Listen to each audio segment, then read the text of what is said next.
Tech Cocktail Conversations, candid insights from startup founders, entrepreneurs, and thought leaders from around the globe.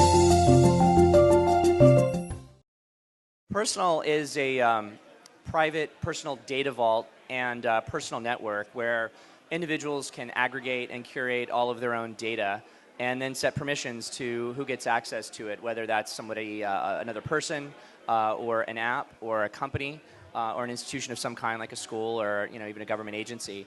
And so what we're trying to do really is put the power of data in the hands of people, and we're actually calling that small data. It's like big data applied to human needs, and built around the needs and interests of people.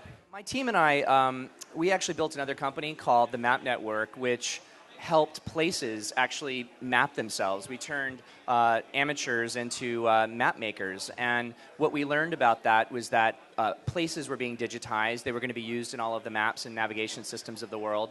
And as we did that, we learned that places wanted to control and own their own data. It was very clear to them that the data about their place was just an extension of the real place. And it just became increasingly clear to us that the same thing was sort of happening to people, that we were being digitized, if you will, by a lot of companies out there who were watching everything we were doing. And so it just became very obvious that this same idea of people kind of building and managing their own data sets and then benefiting from them was the right thing to do. And we basically just said, let's look at how the system works today, turn it entirely upside down, and build the world's first platform around the needs of people and all the things they can do with their data rather than around the needs of companies. This is my third company, fourth startup. My favorite part of startup life is the absolute catharsis of inventing new things with a group of people who are just as excited and passionate about building those kind of things as you are. It's all about the people in the early phases. I've seen so many good ideas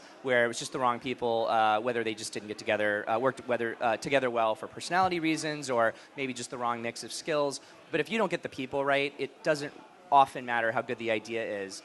So I do think that's so critical. And in my case, I met my co-founder of my last company, the Map Network, really incidentally through my work in Bosnia. And so literally my foreign policy life before led me to meet him. And someone I had been in business school with, another person, Doug Wheeler. I was at kind of the end of my first year, and I said, hey, I'm going to go start this company. And he's like, hey, I'm staying for the next year, but I'd love to join you. I would just say that you have to stay focused on the people you hire. If people always say culture is important. I mean, culture is not important. It's sort of everything. And like I said, if you can't get that right and the dynamics of the team, it's really hard to overcome that and really building a great company. The hardest thing was when you had, in that case particularly, we were so clear at how important mapping and navigation and all of that on the mobile device was going to be.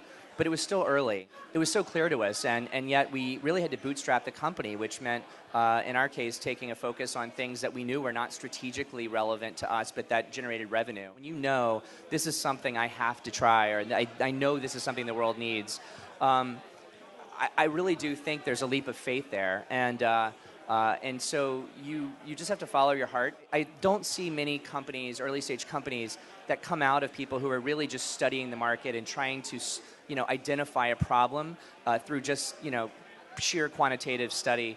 I think it really comes in so many cases from the heart, and you just see something. And in fact, it's often difficult to even explain how you had the idea. I mean, it's the proverbial, I sat up in bed one night and I just knew I had to do this. And I think that's what gets you through all those days when you're like not sure how you're going to get funding, or when you have to throw away a bunch of code you just finished 3 months writing because you realized it was the wrong thing to do.